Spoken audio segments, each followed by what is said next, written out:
সরকার থেকে আবার কারফিউ দিয়েছে এবং তোমাদের এইচএসসিটা আরও অনিশ্চয়তা রয়েছে। এই মুহূর্তে তোমরা ভুলে যাও যে তোমরা পরীক্ষার্থী ছিলাম, তোমাদের পরীক্ষা চলছিল এবং তোমরা সামনে পরীক্ষা বাকি ছিল, সেগুলো তোমাদের দিতে হবে। কেননা বর্তমান দেশের পরিস্থিতি যা, তাতে পরীক্ষা অসম্ভব এবং কারফিউ চলা মানে আরও অন্তপক্ষে 1 মাস, মিনিমাম 15 দিন থেকে 1 মাস তোমাদের পরীক্ষাটা হবে না। এখন এই জায়গায় যারা অটোপাস নিয়ে কথা বলছিলাম, হ্যাঁ পয়েন্টে ধরে এসেছো, এরকম কিছু হইতে পারে, সেটা আমরা তোমাদেরকে আপডেট জানাচ্ছি।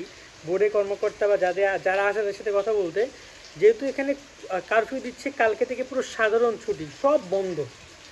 আমি বর্তমানে এসেছিলাম বগুড়াতে, ভেবেছিলাম যে আমার এখানে কিছু কাজ ছিল, করে দেন আমি চলে যাব।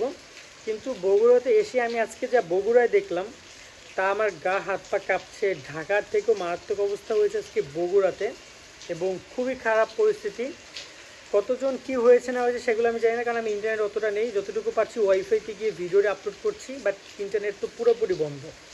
সব কিছু বাদ দাও, পরীক্ষা নিয়ে কথা বলি। তোমাদের এইচএসসি পরীক্ষায় এই বছর এইচএসসি পরীক্ষাটা নিয়ে যে নাটক হচ্ছে, যা হচ্ছে এখন, এটা আর তোমাদের হাতে নেই। কলকাঠি আর তোমরা নাড়তে পারবা না। এটা এখন শিক্ষা মন্ত্রণালয় এবং কোটা সংস্কার আন্দোলন বা যারাই আন্দোলনের পক্ষে রয়েছে সেখান থেকে সিদ্ধান্তটা আসবে। সরকার বা এখানে কারফিউর মাধ্যমে পরবর্তী পরিস্থিতি কোন দিকে যাবে সেটাও তারা ভালো জানে। এখন আমরা সেটা নিয়ে বলতে পারবো না। তবে তোমরা আর পরীক্ষা নিয়ে কোনো কিছুই ভেবো না। আমি কিন্তু অলরেডি 2টা ভিডিওতে বলে দিয়েছি, কোনো ক্লাস না, কোনো পরীক্ষা না, কোনো পরীক্ষার কোনো চিন্তাভাবনাই শিক্ষা মন্ত্রণালয় করছে না। কালকে থেকে শিক্ষা মন্ত্রণালয় পুরো সাধারণ ছুটিতে যাচ্ছে। শিক্ষামন্ত্রী আজকে এসে ডাক দিয়েছে যে সংঘাত চাই না, আমরা সংলাপ চাই। কিন্তু এখন মনে হয় না যে সংলাপের পরিবেশ আছে। এখন তারা তাদের মতো করে কথা বলুক। তবে তোমাদেরকে বিশেষ করে বলতে চাই, এবং তোমাদের অভিভাবক, তোমাদের বন্ধুবান্ধব, তোমাদের বড় ভাই, ছোটো ভাই, আমাদের অডিয়েন্স যারা আছো, তারা শুধু এইচএসসি 24-এর না, সবাইকে বলতে চাই যে একটু নিরাপদে থাকেন। কাদের সামনে আপনি বুক পেতে দাঁড়াচ্ছেন, তারা যদি আপনাকে মানুষ মনে করে বুকে জড়িয়ে নেবে, আর যদি মানুষ মনে না করে তাহলে কিন্তু বুকটা ঝাঁঝরা করে দিবে।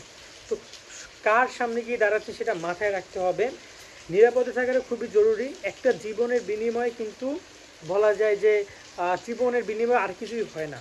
তো এই জায়গায় যথেষ্ট সচেতন থাকার চেষ্টা করতে হবে, এটুকুই আমি বলবো। আর পরীক্ষা নিয়ে কোনো আপডেট আর আসতেছে না। তবে একটা জিনিস যে সেটা হচ্ছে অটোপাসের বিষয়টা নিয়ে কথাবার্তা হতে পারে, সেটাও শিক্ষা মন্ত্রণালয় থেকে সিদ্ধান্ত নিবে যে এরকম কোনো কিছু তারা করবে কি না। করতেও পারে, বাট যদি করে তাহলে আমি বলবো যে হ্যাঁ ভালো। অন্তপক্ষে 2024-এর ওরা একটু বেঁচে গেল, কারণ ওরা মানসিকভাবে, শারীরিকভাবে, ওদের সব কিছু দিয়ে এই মুহূর্তে অনেক ভেঙে পড়েছে। অনেক একটি স্টুডেন্ট এই রকম পরিস্থিতি পার করার কথাই না, সেখানে ওরা এই জিনিসগুলো পার করছে। তো এই জায়গায় আমার মনে হয় যে পরীক্ষাটা যদি স্থগিত করে, এটা আমার কাছে খুব খারাপ কিছু মনে হবে না। কেমন?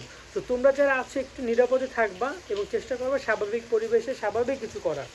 আজকের মতো আমরা এখানে বিদায় নিচ্ছি। আমি যদি সুস্থ থাকি ইনশাল্লাহ আপডেটটা দিব, যদি সুস্থ না থাকে কী হয় জানি না, বাট সাবধানে তোমরা থাকবা এবং সবাই সাবধানে থাকার চেষ্টা করবা। কারফিউ ব্যাপারটা আবারও বলছি, কারফিউটাকে যেহেতু কারফিউ দিছে, অবশ্যই বাসায় থাকার চেষ্টা করবা। এবং যদি এখানে তোমাদের কর্মসূচি যেতে ইচ্ছা করে, নিরাপদে থেকে কর্মসূচি কমপ্লিট করো, সেটাই বলবো। কারণ এখানে আমি একটা কথা বলতে চাই, গত 18 তারিখে আমি আজকে নিউজে দেখছিলাম, আজকে প্রথম আলোতে বের হয়েছে যে 2 জন এইচএসসি পরীক্ষার্থী নিহত হয়েছিল। এমনটা আমি কিন্তু দেখি না এতদিনে, ফার্স্ট টাইম আজকে। আমি তো নিউজ নিয়ে ঘাটাঘাটি করি, আজকে দেখলাম যে 2 জন এইচএসসি পরীক্ষার্থী, ওরা নারায়ণগঞ্জ তোলারামের স্টুডেন্ট ছিল, 2 জন পরীক্ষার্থী নিহত হয়েছিল। জিনিসটা দেখে আমার খুব খারাপ লেগেছে। ভাবলাম বিষয়টা নিয়ে আজকে ভিডিও করি, কিন্তু আমি করি নাই, কারণ আমার মনে হচ্ছে এটা বিব্রত ছড়াবে, এটা গুজব ছড়াবে। কিন্তু গুজব এটা সত্য, শিক্ষার্থীরা মারা গেছে। আমি লাগলে তোমার যদি লিঙ্ক চাও, আমি লিঙ্কটা দিয়ে দিতে পারবো, প্রথম আলো সেই সংবাদের লিঙ্কটা। তো তোমরা একটু সাবধানে থাকো, এটা তোমাদেরকে বলবো। আল্লাহ হাফেজ।